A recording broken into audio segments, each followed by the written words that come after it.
Bhandari from HR Institute of Studies.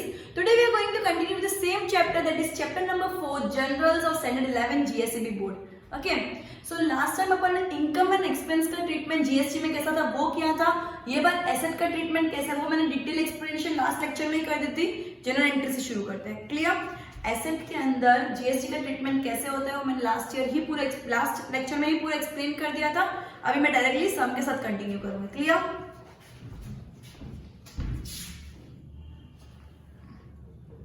Illustration number 15. Write journal entries from the following transactions in the books of Shri Vipul Patel of Vadodara. Applicable GST to business of Shri Vipul Patel are CGST 9%, SGST that is Central GST 9%, State GST 9% and IGST Integrated GST 18%. GST is not included for the following transaction. Add applicable GST and pass necessary journal entries. हर lecture में recall कराती हूँ, वापस recall करवाऊंगी.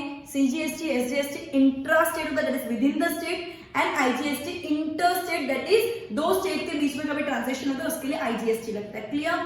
अब जब भी question के अंदर कोई भी अलग स्टेट का नाम नहीं मेंशन है, खाली स्टेटमेंट दे दिया, समझो वो इंट्रा स्टेट ट्रांजेक्शन है. एंड अगर स्टेट का नाम दिया है मतलब वो इंटर स्टेट ट्रांजेक्शन है. Clear. Furniture of rupees 20,000 purchased from Surti Furniture Mart of Surat and payment made by check. अब ये कहाँ के थे? बड़ौदा के थे. विपुल पटेल कहाँ के थे? बड़ौदा. सूरत कहाँ आया? गुजरात के अंदर. क्लियर.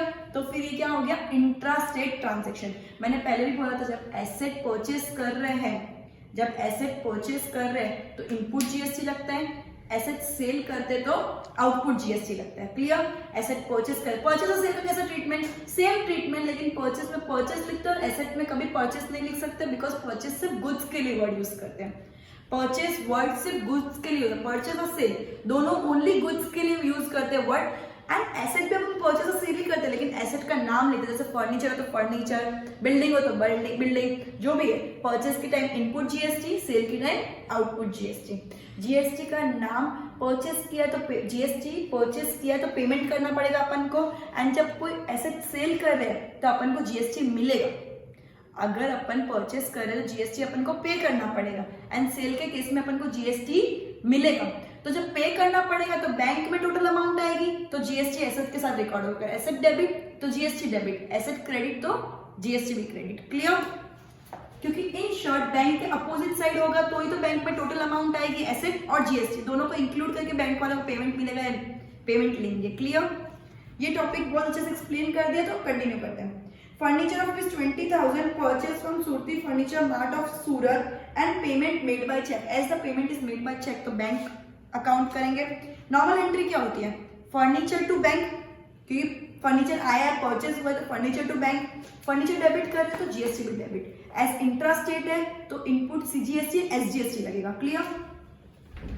सो जर्नल एंट्री का pro forma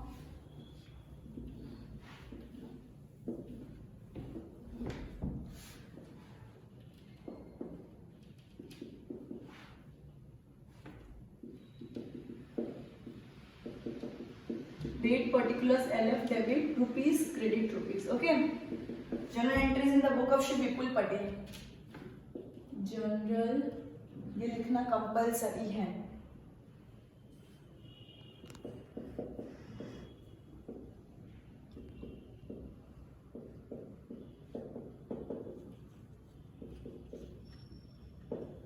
okay.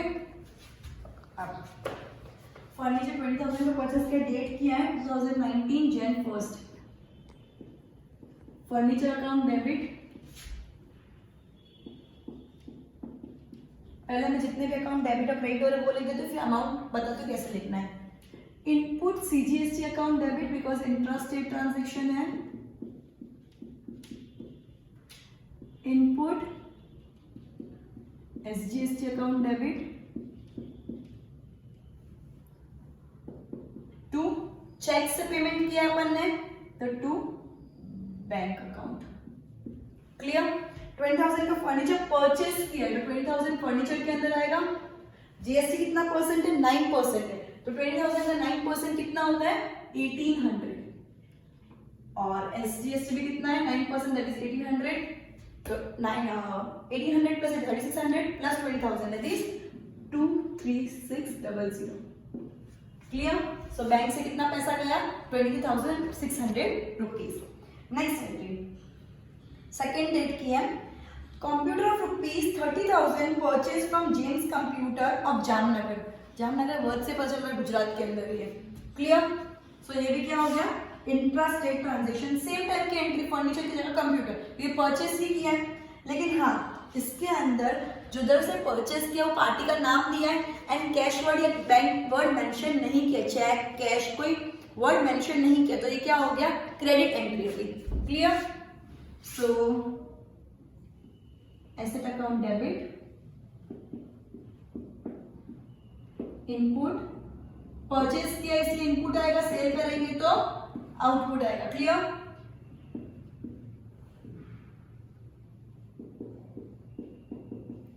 Input CGST account debit, input SGST account debit. 2 जो फर्नीचर की शॉप, सॉरी जो कंप्यूटर की शॉप है उसका नाम आएगा, that is James computer account. Clear? Amount कितना है? 30,000. तो कंप्यूटर कितना है? 30,000, उस पर 9% दैट इज 2700 दोनों 99% है. 27 plus 20 5400 plus 30,000 that is 35,400. Clear? Narrations जो भी होते हैं वो खुद लिखने हैं कंपल्सरी जब सम सॉल्व करो. ठीक है? नेक्स्ट एंट्री थर्ड डेट की है. Machine of ₹1 lakh purchase from Raj furniture store of Delhi and payment is made by cheque. Again furniture बोला है, स्टोर का नाम भी लिखा है लेकिन क्लियरली बोला है पेमेंट चेक से कर रहे हैं. अगर पेमेंट चेक से कर रहे हैं मतलब पैसा गया, क्या लिया है? मशीन ली है, सॉरी फर्नीचर नहीं मशीन. तो मशीन अकाउंट परचेज किया इसलिए डेबिट हो जाएगा. ओके एक मिनट, दिल्ली लिखा है. मेन पॉइंट क्या है? Machine of ₹1 lakh purchase from Raj machinery store of Delhi. ये क्या हो गया? Inter state transaction. मतलब क्या हो जाएगा? आईजीएसटी. परचेज किया लगेगा इनपुट लेकिन आईजीएसटी. ठीक है? So input IGST account debit to bank. Cheque से चेक हुआ है, पैसा दे रहे हैं, बैंक में से पैसा कटेगा डायरेक्टली. कितने का? 1 lakh. 1 lakh. आईजीएसटी 18% ने क्वेश्चन के अंदर क्लियरली दे दिया, तो कितना हो गया? 18,000. तो ये कितना हो गया? 1,18,000. Clear? Okay. Last entry. Air conditioners of ₹3 lakh are purchased for business from Shajanan Enterprise of Ahmedabad and payment is made by check. ठीक है? अब एसी परचेज किया है, एसी परचेज किया तो एसी पे तो अपनी एसेट ही हुई और क्लियरली बोला है कि अहमदाबाद से परचेज किया है. तो अहमदाबाद गुजरात के अंदर है, तो ये क्या हो गया? Intra state transaction. तो सीजीएसटी एचजीएसटी लगेगा इसके अंदर. AC account debit, input CGST account debit, input SGST account debit to cheque से पेमेंट किया है टू बैंक अकाउंट. कितना अमाउंट है? 3 लाख. तो 3 लाख पे 9% कितना होता है? सॉरी 9%, हाँ 3 लाख पे 9% कितना होता है? 27,000. तो ये क्या हो गया? 3,54,000. Clear everyone? समझ आ गई? एक और बार गो थ्रू करना. सबसे पहले क्या बोला है कि फर्नीचर परचेज किया है एंड सूरत से परचेज किया है. ये खुद पार्टी बड़ौदा का है, सूरत से उसने परचेज किया, मतलब दोनों गुजरात के अंदर इंट्रा स्टेट ट्रांजेक्शन हो गया and payment is made by cheque. तो नॉर्मल एंट्री क्या होती? फर्नीचर टू बैंक, लेकिन इसमें जीएसटी इंक्लूसिव है, मतलब जीएसटी की भी एंट्री करनी है. तो जब परचेस किया तब इनपुट लगता है एंड इंट्रा स्टेट हो तो इनपुट के साथ सीजीएसटी एसजीएसटी लगता है. ठीक है? तो input CGST account debit, input SGST. और जिधर फंडिंग जो एसेट परचेस किया, अगर एसेट डेबिट हो रही है तो जीएसटी भी डेबिट होता है, एसेट क्रेडिट तो जीएसटी भी क्रेडिट. क्लियर? रीजन क्या? इसका पूरा लॉजिक मैंने तुम लोगों को लास्ट लेक्चर में एक्सप्लेन किया था क्यों ऐसा होता है. क्लियर? सो 20,000, 1800 इस पे 99% क्लियरली क्वेश्चन में दे दिया है. टोटल अपन कितना पेमेंट कर रहे हैं वाया चेक. ठीक है? फिर बोला कंप्यूटर परचेस किया है कहा जामनगर, तो जामनगर भी विद इन द गुजरात है, इंट्रा स्टेट हो गया, तो सेम टाइप की एंट्री। फिर बोला है कि दिल्ली से मशीनरी परचेज कर रहे एंड पार्टी का नाम दिया, बैंक चेक किधर, चेक या कैश किधर भी यूज नहीं किया है, तो क्या करेंगे, आईजीएसटी लगेगा। एंड सॉरी कंप्यूटर दिल्ली से, सॉरी कंप्यूटर पार्टी का नाम दिया था, कैश वर्ड नहीं यूज करते, तो कंप्यूटर में पार्टी का नाम आ गया, इसके अंदर चेक से पेमेंट किया था तो बैंक को क्रेडिट कर दिया। क्लियर। लास्ट में बोला है कि अहमदाबाद से एक एसी परचेस किया है, तो अहमदाबाद भी विद इन द स्टेट है, तो इंट्रा स्टेट ट्रांजेक्शन हो गया और payment is made by cheque. ठीक है, तो सेम टाइप की एंट्री। क्लियर। ओके, अपन नेक्स्ट ट्रांजेक्शन इंक्लूड करेंगे अब। Okay, next question, from the following transaction write journal entries in the book of Shri Vishnu bhai of Vapi. अब इसके अंदर है तुमको दो जीएसटी रेट्स दी हुई है, एक गुड्स पे और एक सर्विसेज पे। गुड्स पे मतलब purchase sale, purchase return, sales return, and जो एसेट्स परचेज कर रहे हैं एसेट सेल कर रहे हैं। क्लियर। उन सब पे जो गुड्स वाले परसेंटेज दिए वो लगेंगे, जो भी एक्सपेंस है, इनकम पे, उन पे सर्विसेज वाले लगेंगे। क्लियर। एक और बात, जो भी sale, purchase, purchase return, sales return, asset का परचेज, एसेट का सेल, ये जो भी सब है इनके ऊपर क्या लगेगा, गुड्स वाला रेट लगेगा। एंड जो भी एक्सपेंस या इनकम हो रहा है उन सब पे क्या लगेगा, सर्विसेज वाला रेट लगेगा। क्लियर। तो गुड्स पे सीजीएसटी और एसजीएसटी है 66% एंड आईजीएसटी है 12%, एंड सर्विसेज पे सीजीएसटी और एसजीएसटी 2.5% और आईजीएसटी है 5%। क्लियर। ओके, अपन फर्स्ट एंट्री के साथ शुरू करते हैं। जनवरी 2019 general entries in the book of Shri Vishnu bhai of Vapi. Vapi कहां पे है, महाराष्ट्र। ओके, तो विष्णु भाई ऑफ वापी, वापी मतलब वापी गुजरात के अंदर है। क्लियर। तो गुजरात में होगा तो intra state, outside of Gujarat तो इंटर स्टेट ट्रांजेक्शंस माने जाएंगे। अब first entry 2019 June 1।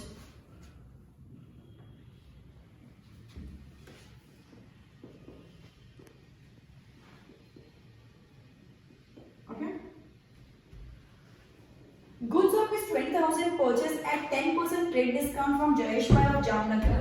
Just a minute. Goods purchase की 10% trade discount पे from Jayesh Bhai of Jamnagar and payment is made by check. मैंने trade discount का पॉइंट बहुत अच्छे से करवा दिया कि trade discount तो डिस्काउंट रिकॉर्ड नहीं होता है, कैश डिस्काउंट तो डिस्काउंट रिकॉर्ड होता है। ट्रेड डिस्काउंट है तो डायरेक्टली अमाउंट कट करके ही गुड्स में लिखी जाती है। तो इसकी नॉर्मल एंट्री क्या होता है, अगर परचेस किया है तो परचेस टू बैंक, इसके क्योंकि payment is made by cheque clearly बोलते, तो purchase to bank and Jamnagar within the Gujarat intra state है, तो input CGST and input SGST लगेगा। Clear. So purchase account debit, input CGST account debit, input SGST account debit to payment is made by cheque, इसलिए क्या आएगा, to bank account, वरना cash होगा। ठीक है। ओके, कितना है 20,000 का परचेज, इसमें 10% ट्रेड डिस्काउंट माइनस करेंगे तो 10% मतलब 2,000, तो 20,000 माइनस 10% दैट इज 18,000 रुपीज। तो मैं परचेज में 18,000 लिखूंगी।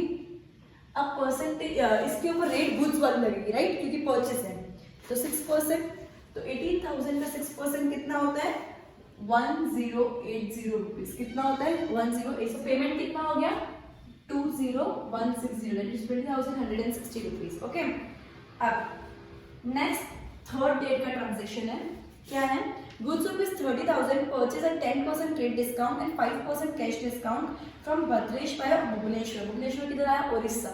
भुवनेश्वर किधर आया, ओडिशा, तो दूसरा स्टेट हो गया। तो इंटर स्टेट ट्रांजेक्शन होगा तो इधर क्या होगा, आईजीएसटी। सबसे पहली बात आईजीएसटी होगा। सेकेंडली परचेज किया 10% ट्रेड डिस्काउंट और बोला है 5% कैश डिस्काउंट। किधर भी नहीं बोला है कि पेमेंट कैश में किया है, किधर भी वर्ड मेंशन नहीं किया कि पेमेंट कैश में किया, तो कैश डिस्काउंट एप्लीकेबल नहीं होगा। अगर इंसान का नाम दिया है, भले कैश डिस्काउंट का परसेंटेज दिया, लेकिन कैश का पेमेंट या बैंक वर्ड नहीं यूज किया, चेक वर्ड नहीं यूज किया है, तो अपन ये मानेंगे कि पेमेंट नहीं किया है। क्लियर। तो इसके अंदर कैश डिस्काउंट लगेगा ही नहीं। 30,000 में 10% दैट इज 3,000 रुपीज, माइनस कर देंगे 27,000 का परचेज किया, परचेज अकाउंट डेबिट कितना, 27,000। क्लियर। अब परचेज किया इसलिए इनपुट एंड इंटर स्टेट इसलिए आईजीएसटी अकाउंट डेबिट टू, इंसान का नाम है, क्या इंसान का नाम है, पार्टी का नाम क्या है, भद्रेश भाई, पार्टी का नाम क्या है, भद्रेश भाई, अकाउंट, कितना अमाउंट आएगा इसके अंदर, इसका कितना परसेंटेज है, 12% है, गुड्स ये परचेस किया तो गुड्स होगा, तो 12%, तो 12% कितना होता है, 27,000 का 12%। अब अगेन एक डाउट है कि 27,000 का 12% है कि 30,000 का 12%। ऑब्वियसली डाउट आएगा कि 30,000 में जो गुड्स है उसके ऊपर 12% लगेगा कि 27,000, ट्रेड डिस्काउंट के बाद वाला जो अमाउंट आता है उसके ऊपर 12% लगेगा, डिस्काउंट माइनस करने के बाद नेट अमाउंट जो होती है उसके बाद 12% लगेगा। तो ये कितना अमाउंट आ जाएगा, 3240, क्लियर, 3240, ओके। तो इधर कितना अमाउंट हो गया, 30,240 rupees, 30,240 rupees, clear everyone. Next entry, goods of 25,000 sold at 10% trade discount to Bhaumik bhai of Bhopal Madhya Pradesh and payment is received through check। क्या बोला है, मध्य प्रदेश मतलब इंट्रास्टेट होगी, इंट्रास्टेट हो गया मतलब आईजीएसटी लगेगा, ओके। सेल किया मतलब आउटपुट आईजीएसटी लगेगा, क्लियर। 10% ट्रेड डिस्काउंट है मतलब 25,000 पे माइनस करके 10% फ्री अमाउंट लिखेंगे। अब पेमेंट रिसीव बाय चेक लिखा है मतलब बैंक में पैसा आया, कौन सा नंबर है, 5th नंबर की एंट्री है, बैंक में पैसा आया इसलिए बैंक अकाउंट डेबिट हो जाएगा। टू सेल्स, नॉर्मल एंट्री होती है बैंक टू सेल्स, डिस्काउंट ले लेंगे कि ट्रेड डिस्काउंट है, कैश डिस्काउंट नहीं। टू आउटपुट जीएसटी, जिधर सेल होता है उधर जीएसटी होता है, आईजीएसटी, क्लियर। अब सेल्स का अमाउंट कितना है, 25,000 माइनस 10% दैट इज 2250, 22,500, ठीक है। एंड इसके ऊपर कितना परसेंट लगेगा, 12%, 22,500 पे 12% अगर मैं लगाऊं तो कितना होता है, 2,700। तो इन दोनों का टोटल कितना हो गया, 25,200। नरेशन तुमको कंपलसरी लिखने हैं, clear everyone. Goods of is 40,000 sold at 10% trade discount and 5% cash discount on credit to Anil भाई ऑफ अमरेली। क्लियरली बोले गुड्स क्रेडिट पे सोल्ड के, तो कैश डिस्काउंट को इग्नोर करो, क्लियर। देखना एक अमरेली, अमरेली गुजरात के अंदर अंदर ही आता है, अमरेली गुजरात के अंदर अंदर आता है, क्लियर। तो क्या लगेगा, पहले तो सबसे पहले पार्टी का नाम आएगा बिकॉज पेमेंट नहीं मिला है। नॉर्मल एंट्री क्या होती है, जो भी पार्टी का नाम, टू सेल्स, इधर पार्टी का नाम क्या है, अनिल भाई, तो Anil bhai account debit to sales account to output CGST account to आउटपुट एसजीएसटी अकाउंट, क्लियर। अब कितने का सेल किया है, 40,000 पर, इस पे 10% ट्रेड डिस्काउंट में माइनस करो तो 36,000 आता है। सेल्स कितने का हो गया, 36,000 का। इसके ऊपर 6% कैलकुलेट करेंगे, सो 36,000 का अगर मैं 6% देखो तो 2160, 2,160। अब इन सबका टोटल किसके अकाउंट में चला गया, अनिल भाई को इतना पेमेंट करना रहेगा। कितना पेमेंट करना रहेगा, 40,320। कैलसी पे कैलकुलेशन करना, ओरल कैलकुलेशन मत करना, और कैलसी की जितनी हो सके उतनी हैबिट डालो ताकि बोर्ड में प्रैक्टिस रहे, ठीक है, पेपर इजीली कंप्लीट हो जाए fast. I will end this lecture by this sum. I will continue next half of this sum in the next lecture. Goodbye.